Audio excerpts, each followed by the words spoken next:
We'd like to thank our sponsor, iZotope, the absolute leaders in design plugins for audio restoration, mixing, and mastering. At iZotope.com, you'll find a plethora of tools and suites that will enhance your audio production, whether it's voice, video, podcast, or a full production recording session. Check out the industry standard audio repair tool RX11, the multi-tool mixer plugin Neutron 5, or the powerful Ozone 11 mastering suite, plus tons more.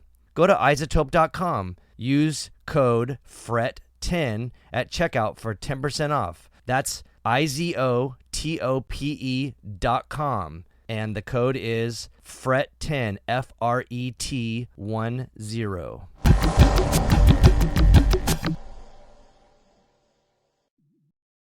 DistroKid now also has a motherfucking app.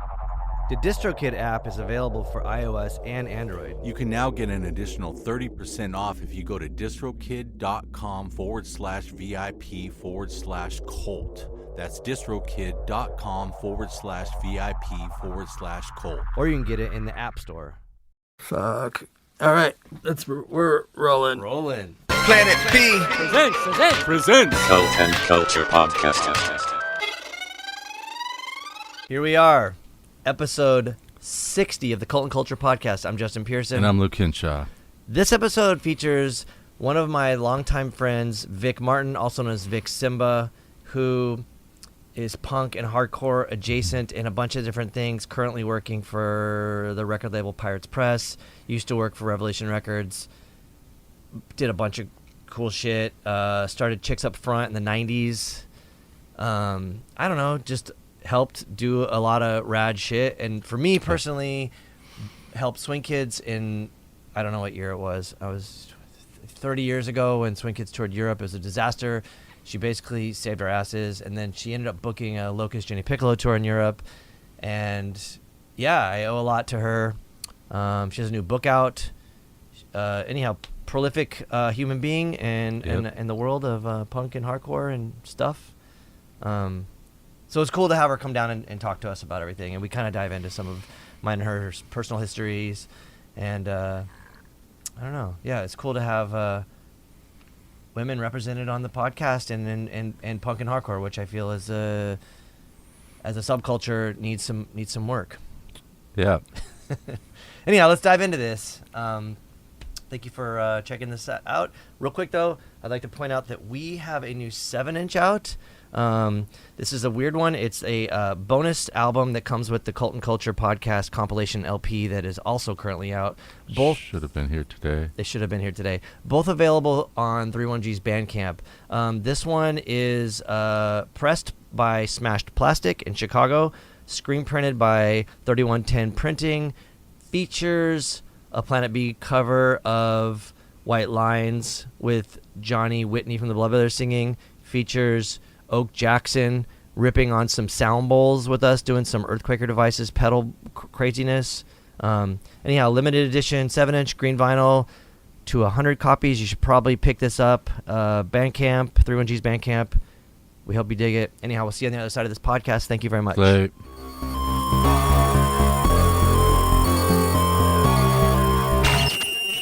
My name is Vic Martin, otherwise known as Vique Simba. I own Simba Records and Zine. I am the label manager at Pirates Press Records, and prior to that I was the label manager at Revelation Records for 20 years. The Revelation manager in Europe or in general? Revelation manager in Huntington Beach for 20 years. Prior to that I ran Revelation Europe. Yeah. For 2 years. Okay. Sorry for the clarification. Because that's how we That's good. kind of met. Yeah. So I can't even really, I can't remember how we met. It was like on the Swing Kids tour and you saved our asses. And so that's great. But we met at a show, I'm assuming, and then this is before cell phones. The Swing Kids went on tour and it was a fucking disaster. Mm-hmm. And somehow you had like just driven from England to mainland Europe and you're like, I'll just drive you guys and get you to the rest of your shows because we were fucked. Yeah. So I met you at the Swing Kids show in Manchester, and then I went with you to the Swing Kids show in Glasgow, and then Swing Kids played in Bradford, and then you left to go back to mainland Europe.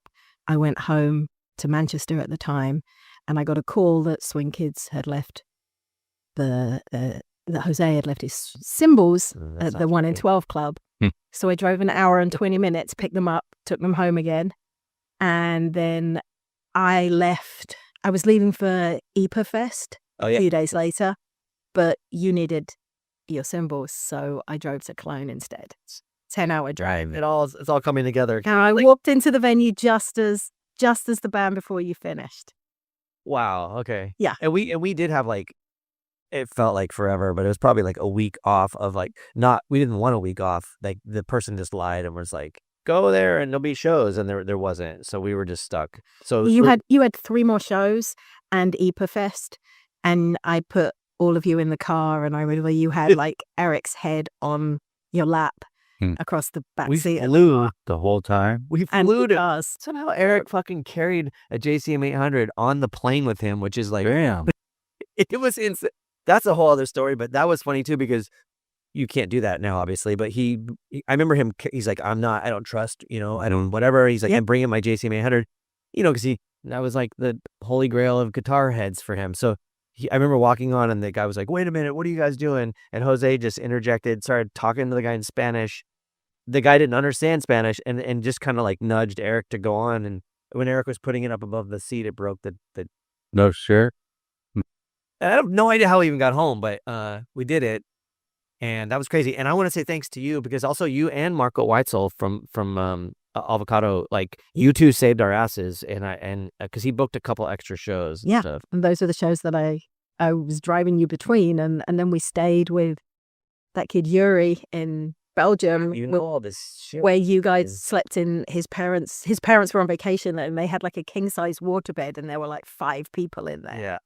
It was a wild weekend. It was, and I think all of our standards were very low, and so we were fine with doing whatever, and we were just excited to play shows. Yeah. But I do remember like this strange couple of things happened where like when Swing Kids played EPR, I think you were there like because you were friends with Refused, and maybe like because this feels so shitty to say, but I feel like Europe was always a little bit behind a lot of American bands at the time, like pre-internet. So like everyone was still into like Judge or like whatever, like Strife, and we were already like on this Drive Like Jehu trip, and people were just like, "Fuck these guys! They look weird and they play weird music," and it was just really combative with like this.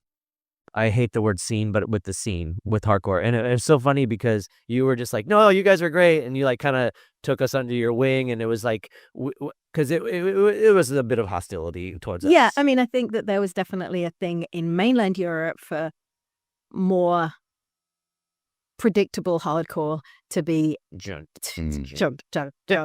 to be preferred, whereas England was a little more eclectic because a band like Fabric, I'd gone with them over to EPA Festival the year before, and people are just weird in Europe, and they like stand and watch, and then after a while they like look at everybody else and they're like, is this cool? Yeah.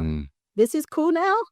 Okay, this is cool now. Yeah. And then they get into it, and then when that band leaves, everyone's like, that band was so cool. Yeah. And then when they go back, or with a different band, like when you went back with Locust, it's a little baby steps.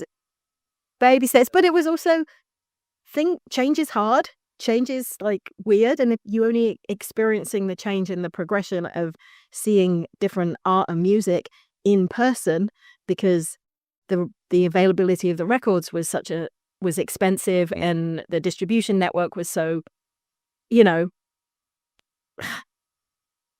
impossible to get records in some places, really easy in other places.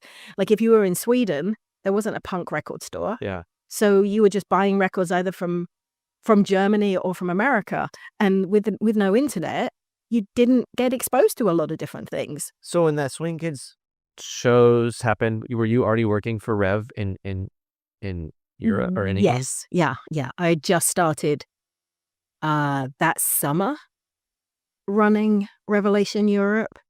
And then I moved to Leeds a couple of months later, and that's when I really started running the distro. So, because I remember like we obviously got along great, and I think I'm assuming that you came from like the world of like Unbroken more than like the world of, let's say, the Locust. You were kind of like you were into cool shit, but like we were all into like weird stuff, and that kind of came a little bit more apparent. But I remember like kind of or at least Swing Kids like really connected with you because for one we felt like, oh, you're a feminist and you have like this mindset that because we were all coming from like the start of like Riot Girl movement and stuff, so we were like, yeah, this shit's cool.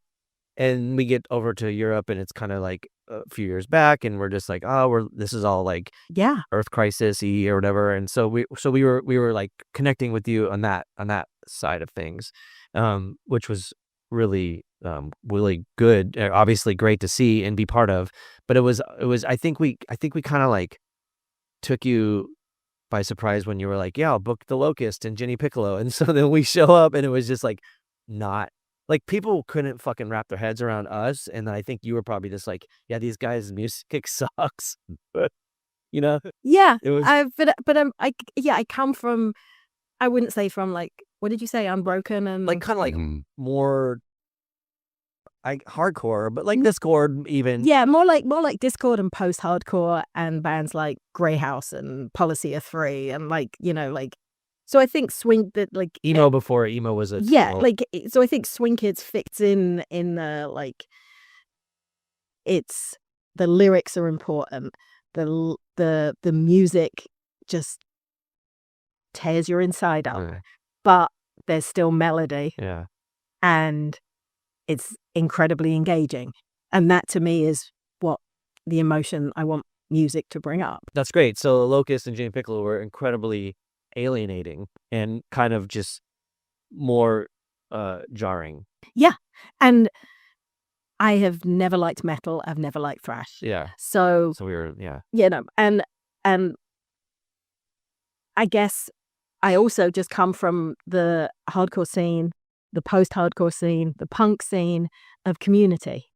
And if your friend's in a band, it doesn't matter if you like them or not, you support your friend's band. Cool. That's just how it goes. Yeah. You don't have to listen to it. Yeah. But you have to go when they play shows because you want to hang out with them. Well, I would say this. We were aware that you were fucking crazy for bringing it. Because you're like, I'm going to book your tour and I'll bring, and you brought Locust and Jim Piccolo over. We had no real records out. Like, we had a split 5-inch. Yeah, which is like a minute and a half worth of music, So I think I want to just say thanks for that because it was just really eye-opening. And I do think, actually, to interrupt you, I think it was Marco who said, I want to book the tour. And I was like, okay. Oh, you just drove us. I booked the UK tour. So back then, Marco would book Europe. Dennis Lixan from Refused would book I didn't specify who he was for you. You don't need to say No, I know, yeah.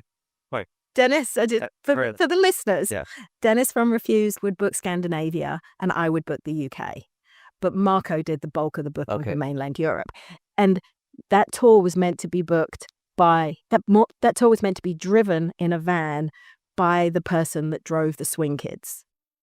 Because he bailed on the Swing Kids because his girlfriend broke up with him. Uh-huh. You have no memory of it. No. He bailed on the Swing Kids because his girlfriend broke up with him, and he drove lots of Marco's tours, and he begged him for forgiveness, swore he was good again, like everything was going to be fine, and he wasn't going to go raging through the house naked and drunk the way he did on the Swing Kids tour. What the fuck? I don't remember that. And then he bailed on the entire European tour of 30 days with 1 day off. Yeah. 2 days before. Oh. So I went and found, and you were landing in London. Yeah. I went and found someone that would rent me a van that would let me take it to mainland Europe, because that wasn't a thing that you weren't always. Seems like if you rent a car in America, you might not be able to take it to Mexico, right? But you're also dealing with driving on the other side of the road, which is a dangerous thing to do because you have poor visibility. I've driven because you're sitting on the other side of the car, right? Crazy. Yeah. So I found someone that and also to like European car rental and van rental isn't usually unlimited mileage. And we were driving to frickin' Umeå. Yeah, I know. The north of Sweden. So I found somewhere that would rent it to me. It was going to cost like $3,000, which was how much we were paying the other guy, including him driving. And I was like, well, either the tour gets cancelled or I fucking Holy shit. woman up and drive Yeah. this. And so that's what we did. And in order for me to be able to take that time off of running Revelation Europe, I then had to pack hundreds of records into Yes. the back of the van so that I could sell records every night, so that I could make money and sell records. Yeah. The other terrible thing was, I think Steve Miller would like me to bring this up in memory when remembering this tour, was that this woman had never driven a stick shift except for her driver's test, and the van was a stick shift. Yeah. I put you guys through Wow. hell Yeah. with my driving, and I was the only person who was insured to drive the van. So I did I know. every drive, Yeah. including that night drive from Germany to Denmark, which was 14 hours, Yeah. leaving at midnight. Yeah. Yeah. That was a tough one. Yeah. That's crazy. The whole tour is insane. Steve Miller, I don't know if you know him, he's a guitar player from Broken. He played drums in The Locust, which is fucking crazy. Because we almost didn't go as a band because Dave Asper was like, I can't do it. And we're like, what? And so we got someone who wasn't a drummer to play seemingly hard stuff. Yeah. And luckily for Steve, I mean, he did a good job. He got us through the tour. But luckily for Steve, and like at the time, that kind of music was like pretty new, and like there wasn't like a lot to be like, oh, you guys suck, because there was no reference point. Right. There was very, very few, like Napalm Death or maybe And it also got more people to the shows because it was members well, from Broken. Yeah. Yeah. At any means necessary at Yeah. that point, I just remember wishing I was in Jenny Piccolo and not the Locust because they're better. because Yeah. Al was a great drummer. Yeah. Yes. Yeah.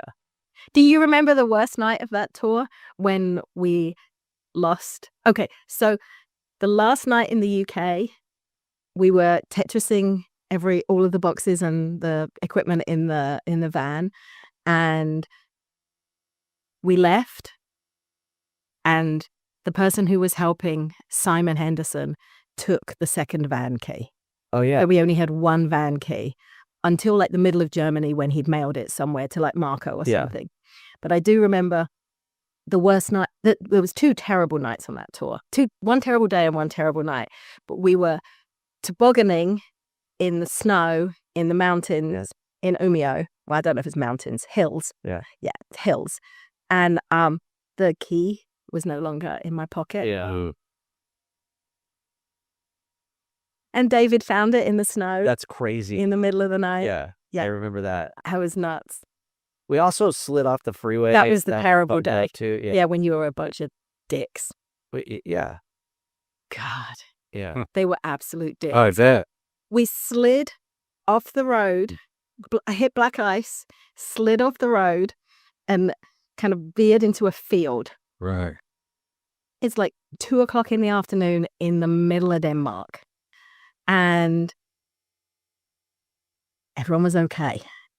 We didn't flip the van, but it wouldn't start because we didn't have enough It was like traction. Yeah. peeling out. Yeah. So I get up, I put my coat on, and I start walking. And not one of the 7 boys went with me. They just let me go on my own. Well, to my defense, at least, after you left, we were trying to figure out what we could use in the van to get the wheel traction to move. Because I was like, there's no... to my defense, fuck everybody else or whatever, but I will say, like, where are we? And like, I can't even speak the language. I can't read shit. I need to figure out how to get these tires to move. So I think we got the tires. No, you didn't. I walked, hitchhiked, Yeah. went to the nearest town, rang the equivalent of AAA. Mechanic. Yeah. They came and towed us out, and then we went on our way. Towed us out. I just remember like we had fucking crazy pieces of wood. We used like someone's records to charge the tires to not. Oh, you're a nerd. But we needed a tow truck. Yeah. Fuck, that was terrifying. But you did take a risk and everything. But and so did Marco and everybody that was like part of that tour. I think that was like crazy because we were like an alien every night to everybody. Yeah, people just stood there with their mouths open. They were like, we don't know what this is. And they looked around at everybody and they're like, nobody knows who this is, but they look cool. I don't know. They look cool. The guy from Doom was making fun of the way we looked before we even played. I remember that. I was just like, man, you're a dick. But I think in mainland Europe, they were mostly impressed with how you looked cool. And in England, everybody looked cool in England already. So right. There's that. Yeah. So they were just like, what are they doing? Yeah. Because when you say Europe was a few years behind mainland Europe, Europe, England was kind of in the middle. I mean, this was even before the Euro. So there, everything, there was definitely like more cultural separation between countries. Yeah. Well, our minds were blown when we went to Sweden because it's just crazy to go that far north, and then we played up there. It was so eye opening playing with with everybody up there. It was because they were like Biohazard. We're like, oh shit, Mad Bull. You guys are gonna fucking hate us, and they didn't, which was weird. Yeah, because Dennis said you were cool. Yeah, I guess. Thanks. You got the stamp of approval for Dennis, and that meant a lot in that small scene. Yeah. So at the time, it was, I think, one of the things that's, I don't know, like, I don't want to say like impressive, because that sounds like a little bit demeaning, but the one thing that really was like so impactful, I guess, would be your stance as a woman and your feminist like ideals, because you were in the boys club or the men's room or whatever, and I just remember that like being a thing that was very informative for me to in the trajectory that I was about to go on, because after that we like the Locust always had like women that were like our tour managers or our sound engineers or people, like I would always work with people that were that had that I don't know what the right word is, that were like part of being oppressed in basic civilized countries or places on the planet. So that was something that I feel like was very informative, and especially in whatever year that was, 96 or whatever. Yeah, it was 96. You were up against a lot of shit. Yeah. Even and don't know if it's a Rev, but like even Rev, like that, it was always like Gorilla Biscuits and like straight edge dudes. Absolutely. I mean, the punk scene has come a long freaking way. Yeah. In the years I've been involved, but it's still a boys' club. I still get I got misgendered in an email last month. I was furious. Really? Yeah. And it's just like, it doesn't happen to me very often because most people know who I am, but a booking agent misgendered me. And I'm like, really? A, you're going to assume someone's gender in 2025. And B, you're going to assume someone's gender in the music scene. And C, have you never fucking heard of me? You lived under a rock? Yeah. What the fuck? Yeah. But yeah, so I got involved in straight edge and hardcore in 89, and I got really involved with zine culture, and it was around the same time as Riot Girl was exploding, and I was part of this group of women that started in America called the Chicks Up Front, and we did a lot of stuff where we just would go up front at shows, and if people were back then there was the ideology of like, well, if you don't like what it's like up here, you should go to the back. And we're like, fuck you, you don't own this. Yeah. If I don't like how it is up here, I'm gonna fucking change it. Yeah. Can we talk a little bit about Chicks Up Front for a second? Yeah. Because did it coincide with the Riot Girl movement, or was it before or after? And then it was around the same time. But it was like basically it started in 91. Okay. But it was like more hardcore centered, where like Riot Girl was kind of like, I don't like punk. Yeah, it was like, punk and punk adjacent. Yeah, almost like indie rock and like all college rock. It was kind of like, if you talk about like Sleater Kinney, for example, that's got I've always thought of them as an indie rock band. But yeah, it was just a bunch of straight edge girls, and there were so few of us that there were maybe 10 of us in the world. So of course we're going to join a club, and it's going to call Chicks Up Front. And we would go to shows and we would go up front.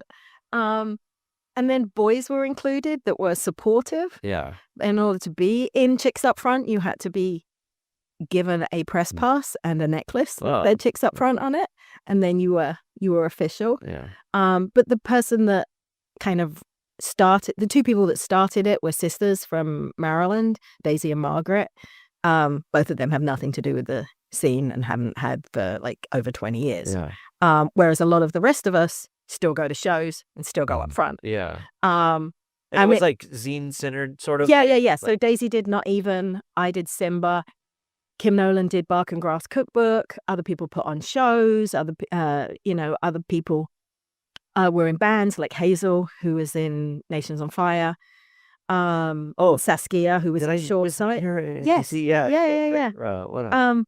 And I'm actually starting to put together a book about Chicks Up Front. I did all the interviews just before COVID. I've collected all the photos, and that's what the rest of this year is going to look like for me working on creatively. That's great. Yeah. Do you think that there's like, because I feel the left is constantly dividing itself. So like even using the word chicks is like problematic to some people. I mean, well, it's like reclamation. You know, you can use that word if you're in the minority. Like gay people can use words to describe themselves and each other, but I can't. You know, it's like, so if I'm using it, it's fine. But if you were to call me a chick in a different context, I can still take offense. Yeah. Well, you were able to claim it, so that's great. Do you think that, I'm sure you have tons of stories, but like what? And I don't want, we don't have to like call anyone out, but like, I would love to know like maybe some of the like more important points where you really had to overcome misogyny or the patriarchy, you know, and especially specifically in hardcore. Obviously, regular life, you fucking dealt with shit. There's so many occasions that I could tell you where I mean, it was about maybe 10 years ago. I was at Revelation, and some dude, Robert, who owns Refuse Records in Poland, came in. He was like visiting America and wanted to come in and see Rev, and he said, "Oh, do you remember meeting me?" And I was like, "No." And he was like, "Yeah, we met at Fest." And I was like, "Okay." He's like, "Yeah, you took a whole bunch of demo tapes off the merch table and jumped up and down and smashed them all because there were lyrics in there that were pro-life." Whoa. And I'm like, I have no memory of doing that, but it totally sounds like something I would have done. Yeah. I remember ripping up zines that were pro-life in 1994 at the second big More Than Music festival. Whoa. No. Yeah. Not on my watch. Yeah. Not at my show. Because there was like, that was even pre-Earth Crisis, who were like... No, it was post-Earth Crisis, because the big Earth Crisis... Well, there was Hardline, which was like... That was 91, 92 mostly, and then Earth Crisis was 93 to 94 was when when that was really going off, because I remember Daisy screaming at Carl at a Earth Crisis show in January of 94. God, you know these dates, it's crazy. Yeah, that's one of the reasons I'm just to bring this up, but I'm in the middle of publishing a photo book from the mid-90s. But that's one of the reasons that I wanted to put that book together now, because my memory is only going to get worse. I do have a good memory for dates. I do have a good memory for certain things, but it's going to get worse. Yeah. So I think it's important to try both with that photo book and with the Simba book. I put together a collection of my zines like 10 years ago as a Simba book. And with the Chicks Up Front book, I think it's really important for us to try and archive this piece, these memories of this vibrant time in the punk community before the internet affected everything. Yeah. And cell phones changed everything, and downloading music changed everything, and all of that stuff. I think it's so important to have record of what we shared in our community and that time in music, because it was a really special time and a place. Yeah. Because the world had just kind of opened up because air travel became more affordable, but it hadn't opened up to the point where, I don't know, I think because it was still somewhat closed. I'm not a huge fan of hardcore gatekeeping. Yeah. But when it's your club, it feels special. Yeah, and then it got so big that it didn't have that same intimacy anymore, I think. I remember like tripping out when the Broken went over, and I think before Broken went over to Europe, Downcast maybe did, but other than that, it was like you had to be sort of like agnostic front or something very big, like Legacy already or whatever. Yeah. So it was pretty crazy. What was he gonna say about the? Fuck, I just lost it. Was it about chicks up front and misogyny? Well, yeah, because it was interesting how like acceptable a lot of that stuff was, like, because in San Diego we were coming out of the early 90s with like a lot of neo-Nazis, and they would show up at shows, and it wasn't like now if someone shows up and they're an obvious neo-Nazi, they're just gonna get their ass handed to them. But back then it was just kind of like, fuck man, these guys are here or whatever. And it was kind of the same thing with like a lot of the like vegan straight edge stuff, where it was like where it was like hardline. So the hardline was like straight edge, so vegan and so straight edge that they were like homophobic and anti-choice. And you're like, because they were so into this like natural order of things, and you're like, you guys are fucking so lame. Yeah. Which was almost like Christian fundamentalists, you know? Yeah, and then you had the Hare Krishna involved in hardcore as well, Yeah. with their gender roles and such like. I mean, I'm glad you bring that up too, because I remember like people were kind of just like, "Oh, Shelter's cool because it's the guy from Youth of Today," and for me, I was always like on like the Morningans tip where they were like fully against Krishna, and I was like, "Whoa, okay, finally," because I also grew up like with everyone thinking like Bad Brains were cool, and I'm like, they like beat up or they robbed Big Boys for being gay, and like everyone kind of gave them the pass because they were like an all black hardcore band, and I think that like those are things that maybe we don't need to like shun whoever, but like we should acknowledge that like you shouldn't be oppressive in this thing that's trying to like bring up, you know, Can't be elevate selective about the crusades that you're trying to fight for. That's but like, also like you destroying a bunch of tapes that have like anti-choice stuff on it. Like I feel like if I did it, they would just kick my ass. And so you know, obviously you were again dealing with like the patriarchy, but maybe your gender was able to accomplish that. yeah, and also the size of my mouth, because it, you know, like people have always been intimidated by me or scared of me, or like because I'm just like, come on then, Yeah, you know, I'll like, that's fucking cool though. yeah. I mean, that's part of who I am. I won't back down. And Have you been in any fights? I nearly got in a fight at Rev 25. That's recently though. I know. So that weird. That was like the stage diving at that show was absolutely terrible. My friend Seva Priya, another one of the OG chicks up front, and I were like right up front, and people kept kicking us in the head. Yeah. And it's like, if you can't get over 2 5'4" women, you do not deserve to be stage diving. And these same people kept kicking us. And at one time I just hit someone, and it was a girl, and she turned around and was just about to start screaming. And I had it up to here. Yeah. And I did this thing, which most of my friends know about and will bring up occasionally because it's funny. I just reverted to just being, I don't know, I think 14 or something. Yeah. And I banged my chest like an aim and went. And she just turned around and ran. Yeah. Just ran. Huh. And because she was like 17 or something. But I think, I the only other time I've nearly gotten a fight, I was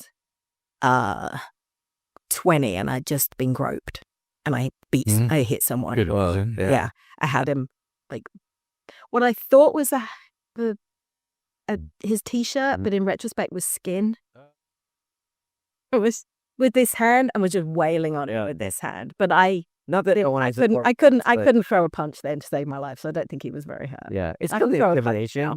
Because I mean, I've been beat up a lot, and when you're getting beat up, you're like, it's not that bad. It's more just like the anxiety and the anticipation of things. You know, once you're done, you're just like, whatever. I got all my teeth still, or whatever. It's not that big of a deal. Yeah. But you were teaching someone a lesson. I think that's good, because I feel like that shit doesn't happen enough, I guess. But on the opposite side of things, like I remember being in struggle playing with Bikini Kill, and Kathleen was like just talking all this shit to us, and we're like, what the fuck, like you know, because she was just like, you're all fucking dudes, and we're like, we're sorry, like, please don't come at us. Like, we're excited to play with you all, Say that to the frat boys, not to the people who are you are fucking allies. I remember, Kim, Spark Marker Kim. Kim. Yes, who's awesome. And my memory might be wrong here, but I remember she was going off on Kim, calling, you guys are fucking straight males or whatever. And he's like, I'm not straight, and we were just like, yeah, like, don't fucking talk shit, like, I was kind of bummed, that like Bikini Kill was like that. And I had a few, like, again, like, I don't want to overstep, and like, and Struggle was it was an interesting time for that kind of era. I would like to point out that Struggle were interviewed in Simba number 1. Yeah. Simba number 1. Which I don't know how that happened. Maybe you just wrote. Yeah, I just wrote. Yeah. Yeah. But I remember like Tribe 8 also, they wouldn't let us play the show with them because we didn't have any women in our band. And we're like, man, we want to play with Tribe 8. But all right, I guess we'll have the night off, and like, while I respect it and acknowledge it, I also was like, oh man, I want to be part of that shit too. I want to like work with my comrades and like do that. Yeah. I mean, I don't that was like a thing that was often discussed, because I think that there was like a bunch of Riot Girl stuff that happened in the 90s that were women only.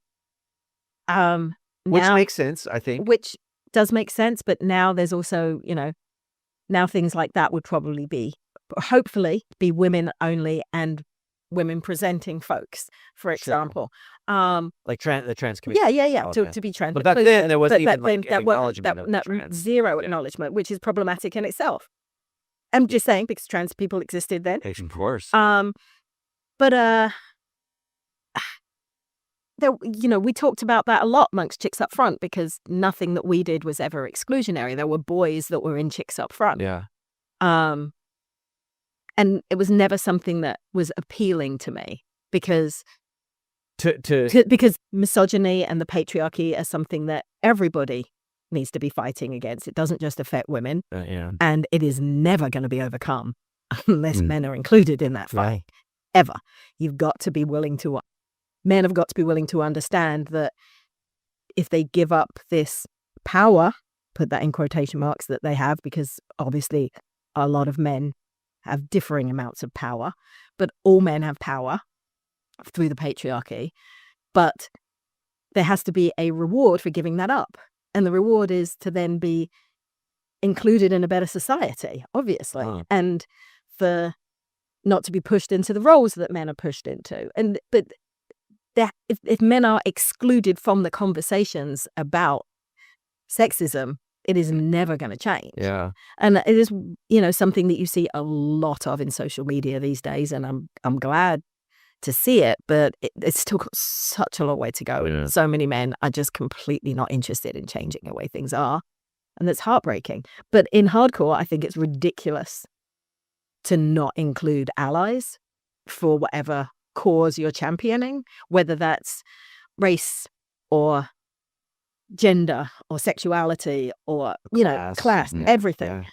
I mean, God, how would they even do that in class? Oh, you can't if you can't play in the band if you went to an Ivy League college or private school. Or how do you, if your parents earned more than X amount of money when you were growing up, how would you police that? How do you police people of color being in bands? Because so many people are mixed race, especially in California. Well, I mean, not the,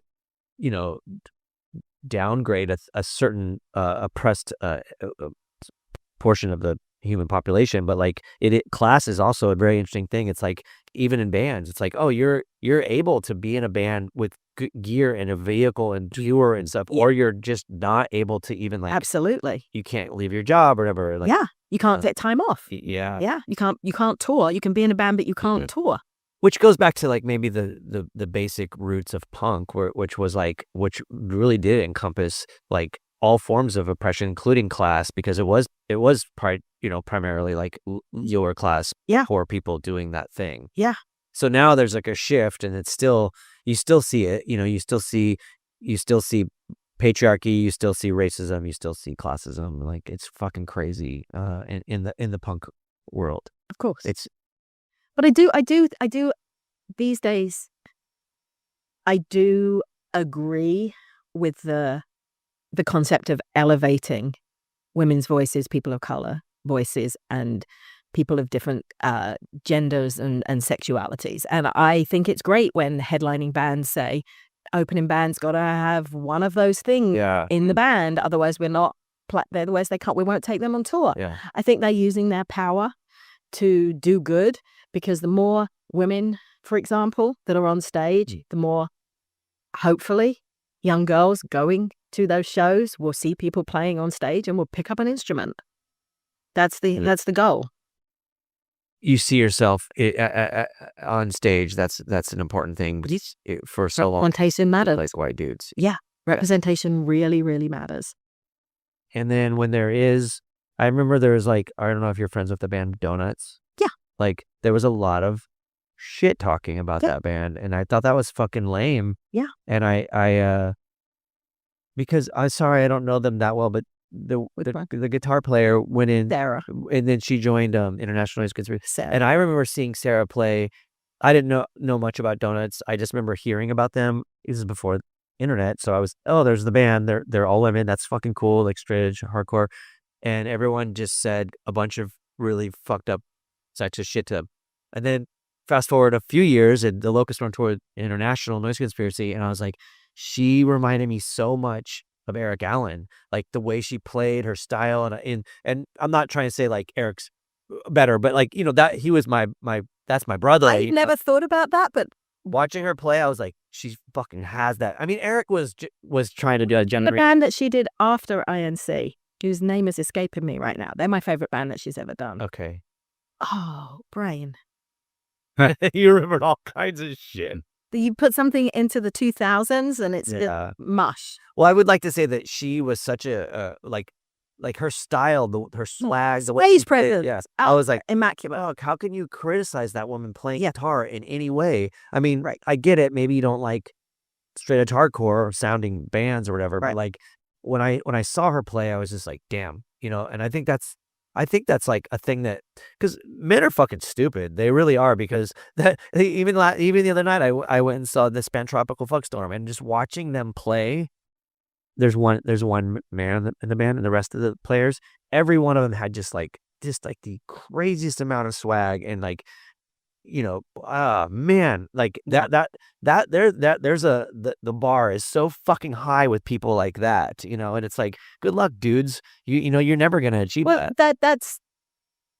That is always the case when you are a minority involved in anything. You have to be better than everything. Yeah. Mm. So like, it's that thing when Chicks Up Front were involved in hardcore, that people would like try and catch us out in like, would you actually really like hardcore, or are you just here to, for boys? Wow. And it's just like, I'm not even having this fucking conversation with you. But that's why everybody involved did a band, did a zine, because you had to, because otherwise you weren't taken seriously. You had no credibility. And it was also one of the reasons why, for the most part, most of Chicks Up Front didn't really date. They didn't really talk about any like, because they were so scared of getting judged for being solely at shows to meet boys, because that was the presumption made. I, on the other hand, was fuck you. I'm going to talk about sex. I'm going to talk about my sexuality. Yeah. I'm going to make out with or fuck who I want when I want, and I don't give a shit. And that's always been part of my feminism since I was, 15 years old. Sure. For me, that you were the first person that was like very vocal about that like I knew like some of my friends in San Diego but like coming up like in punk and communicating with people very far away that I'd never met, and I was like, holy shit, this person's zine is like really, really righteous, and I thought it was good for, I don't know who it was reaching, for whoever it was reaching. I was like, this is fucking incredible, because I knew very well that like all the other dudes were just lame, like criticizing Chicks Up Front, saying like, why are you here? Yeah. And it's also like, another thing too is like, Chicks Up Front could be there for hardcore and for dudes. Like, it doesn't matter. Like, I would like to date people that share the same interests as me. Yeah. And that's probably going or to like show. not even date. You should be able to do whatever the fuck you want. Bang. Yeah, absolutely. I do have a very strong Swing Kids memory that I don't know if you remember. But we were driving from the venue to Yuri's house, wherever he lived in Belgium.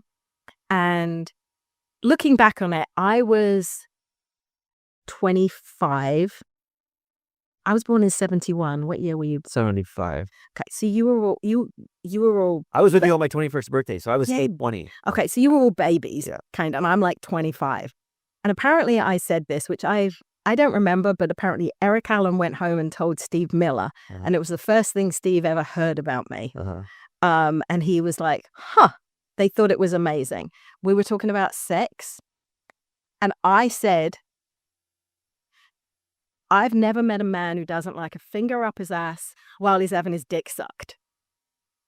I think it just blew everybody's mind of how, I know that affected him because I heard it, from someone. Yeah. Yeah, I knew that. yeah. Yeah. It was just like, I'm just sharing information that I have acquired in my 25 years on this planet. This is a piece of information for you. Yeah. Do with it what you will. If you haven't tried it, maybe you'd like to Yeah. because people like it. Yeah. No other reason other than that. But like, that was the kind of conversations that was the level of openness that I had with my friends. Yeah. And looking back on it, that was revolutionary. People didn't talk about that. Yeah, especially then. People rarely talk about that stuff now. Yeah. It's really sad. But also too, like, it's interesting because I think about when you have this sort of like moral high ground, and even in hardcore, like we were like dealing with the fallout of like abolition, kind of like, which is like gatekeeping sort of hardcore. And that was the thing too, is like, I don't think anything in the realm of abolition, and no offense to anybody, I love Downcast, I think Ken McClard's great, all that I have shit. a good Kent McCloud story for you. But you would never be like, well, I guess they put out the Give Me Back comp, but it still wouldn't be like every dude wants a finger up their butt while they're getting, the dicks. Like, it was, you had like and I mean this in a great way, but you had like a realness, but like a crudeness to it. And I was like, this is what needs to happen with like feminism. Like, it shouldn't be so conservative or like whatever. Right. Yeah.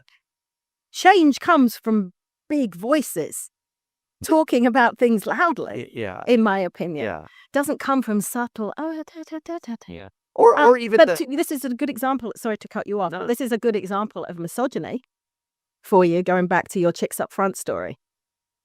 Dayton, Ohio, summer of 94, the second More Than Music Festival. So the first More Than Music Festival was where all the chicks up front, where I met all the chicks up front for the first time. We all stayed at this kid, Mark Kramer's house. He drove us in his parents' minivan back and forth to the show, and it was brilliant. The next year, only Kim could come, so it was me and Kim, and the Lisa and Kent and a few other people from Abolition stayed there. So it was like this different crew, and I had never met them. And they put out the first issue of Heart Attack Fanzine, which I ended up becoming a columnist for. But we're in the van, like driving back to Mark's house on the last night, and Kent McCloud is talking about the Downcast tour in Europe. And he was talking about like we were like trying to figure out if we had mutual friends. And he was like, oh yeah, and that guy, Tony Leathers, is really funny. And I was just like, no, he's not. He's a cunt. And he was like, what do you mean? And I was like, well, 6 months ago or a year ago, I was standing talking to a friend, talking about how excited I was because I just got my BSc, which is what we call a Bachelor's of Science. Okay. We just abbreviated to BSc in the UK. So it's like I was talking to a friend and I was saying how stoked I was. I just got my BSc. And Tony Leathers walks up and says, huh, what's that stands for? What's that stand for? Bitch sucks cock? I mean, he was just a fucking meathead. And I turned around to him and went, fuck you, and walked off.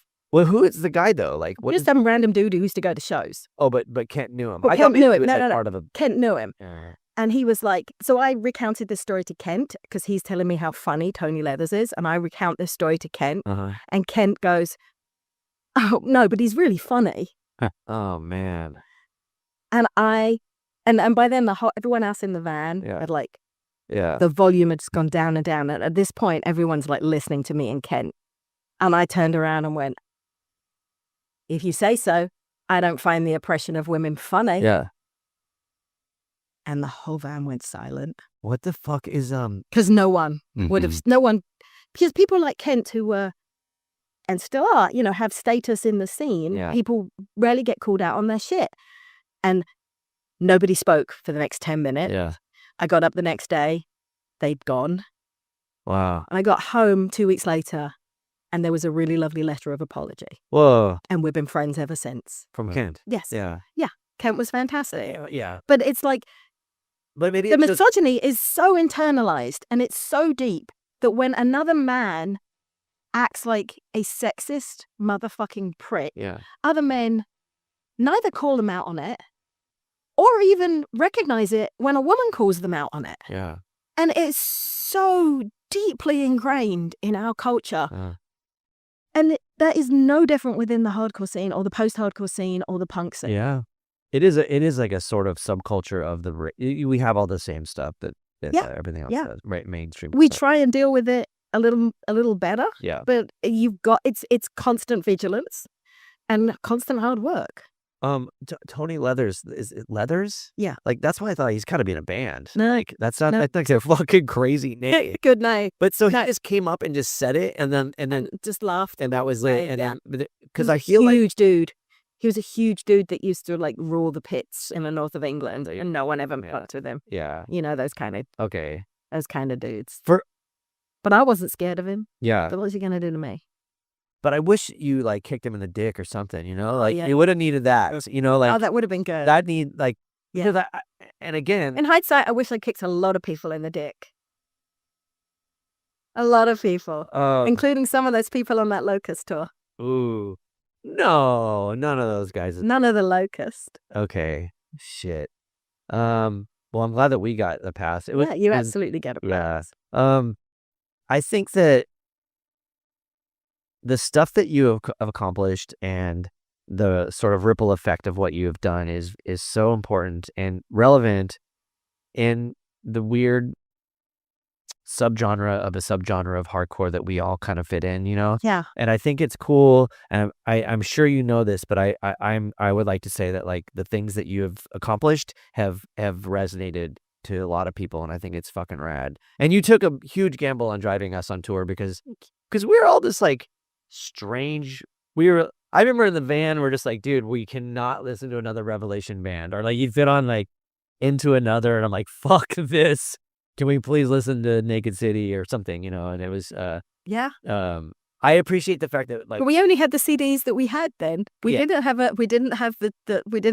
the streaming choices. yes, but I think like you know it says something because you're obviously you're reaching over the line to men to be part of Chicks Up Front, and then at the same time you also are reaching over the line to like strange noise bands and like jarring musicians to sort of have camaraderie. And I think that's a big deal because there is so much division and, like you said, gatekeeping and all that kind of shit that happens in the subculture that's supposed to be progressive. And I feel like maybe you were able to, maybe you didn't subconsciously know at the time, but like you were able to navigate including people that normally wouldn't get it. So I think that's fucking rad. I appreciate that a lot. It means a lot to me. I think it's also that I have always just come from a place of, at the time in the 90s or whenever, I never really, people always, I'm going to backtrack a bit. People always talk about punk as this like family of misfits, that most people come from difficult home lives. Most people come from disadvantaged families. And then they find hardcore and they're like, oh, this, or punk, or whatever subculture you fit into. It's because you need that to a certain extent. And I've always felt like I'm one of the few people that came from a happy home, and I had a privileged upbringing. That was one of the reasons I spent 2/3 of each year on the East Coast in the mid-90s, because my dad helped finance that. Yeah. Just sleeping on people's couches and going to shows and having money to eat. I was frugal, but I had this fantastic father who would pay my credit card bill as long as it was under a frugal amount. But I mean, that's a to go on a 3-month trip to the US and go home with like a $2,000 credit card bill and have your dad pay it, because then you're going to go back to school and finish your master's. I see now how privileged I was. Then, when you're 22, it's just your life, right? But because I came from this home where I was supported and validated and listened to, I have always had this confidence and belief that if I like it, that's enough. If I like my friends' bands, or if I don't like my friends' bands, but I like my friends, I'm comfortable to tell them that. Yeah. And I'm comfortable I didn't only like music that was cool. I think that was my point. Of course. It's like, I still liked Carole King, Yeah. and hardcore kids aren't supposed to like anything but hardcore. You know what I'm saying? But I know that comes from my upbringing. And I appreciate everything that my family gave me, and I know that is a privilege in itself to have that confidence in what you know, to know who I was, what I liked, what made me happy. Those are things that kids who grow up neglected don't get to have, and I just feel very fortunate that was the hand I was dealt. That's interesting I appreciate you even bringing that up, because it was a thing for, like, Swing Kids noticed it because we were just so broke, and we're like, who is this girl that's just like willing to drive us?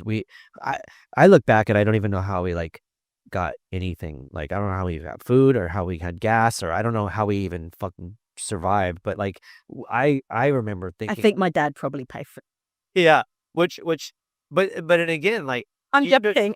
but you took a chance on weird shit, and that says something in itself, because I feel like maybe a lot of people, that you're acknowledging your privilege, and I think that people that maybe come from privilege wouldn't necessarily do that. They would be more cautious, and I think it's cool that you did what you did. Thanks. And how you did it was important, and it helped us, and it like helped. I will say this, like, you helping Swing Kids out helped that band exist. We only existed for 2 years, a little bit longer as a band. And like, I think it is, that band's legacy has you connected to it. That's fucking cool. I love that. Yeah. And again, like, I think it's important because, like punk and hardcore, or even like all the other subgenres, hip hop and whatever, any kind of like fringe art, there's too much divisiveness in amongst people. And I think that if people are like, oh, I only listen to this, I only listen to that, but like, you can listen to whatever you want, as long as it's like, it's like in your heart or in your mind. Those are the things that really matter. So I feel like you've been able to like present that, and that's a really righteous thing. Yeah. I think that too many people are scared about what other people think about the bands that they like, and they're too scared to say, well, I like this, I want to go see this band, or I want to hang out with my friends who are doing a band and I don't like them, but I'm going to go see them. Yeah. I just think that, I don't think it's, I think there's obviously people in their 20s are chronically insecure for the most part. Mhm. And I'm fortunate that I wasn't. And I think that comes from having that privileged upbringing in terms of emotional security, not in terms of money, because money doesn't buy security. That makes sense? Yeah, of course. I know people that come from wealth, they are very insecure. Yeah. A lot of times, maybe to those people, like, I feel like when you don't have money, you have nothing to lose. So you don't have to have that. Right. But not that like everybody is feels confident, because confidence is a hard thing to achieve. And I think everyone has elements of insecurity. But like, I would always look at it like, I have nothing to lose. I don't give a fuck what anyone thinks about me. Yeah, that's true too. But I also think that it's also possible that I just kind of came out of the womb that way. I'm a Leo. Washing. Yeah. I'm a triple Leo. Yeah. Okay. I mean, I was a kid where if I didn't want to do something, I didn't do it. Yeah. I remember when I was really tiny I don't remember this, it was a story my mom used to tell me, that we went clothes shopping and I was like 2. And my mom was like, she saw a sweater that was nice, and she said to the person in the shop, do you have it in red? And the person was like, no. And then my mom just like carried on walking, and the person was like, well, she won't wear it in this color. It was pink. My mom was like, no. And the person was like, well, she's 2. And my mom was like, she will take it off 4,000 times. Yeah. You have no idea of the stubbornness and determination of this little person. And I kind of, I've always been that person. Yeah. Yeah. That's good. Yeah. I know what I like. There you have it. Episode 60. We'd like to thank everybody for paying attention. Ruinous, Smash Plastic, 3110 Printing, Earthquaker, Andy Becky, Andy Wallace, not Loy. Fuck Andy Loy. Oh man. No, the other Andy's cool. Anyhow, episode 60. We're psyched that we got Vic on this. We appreciate her time. We appreciate you all for checking this out. And I don't know. Thank you very much. We hope to see you on the next episode. Yep. Late.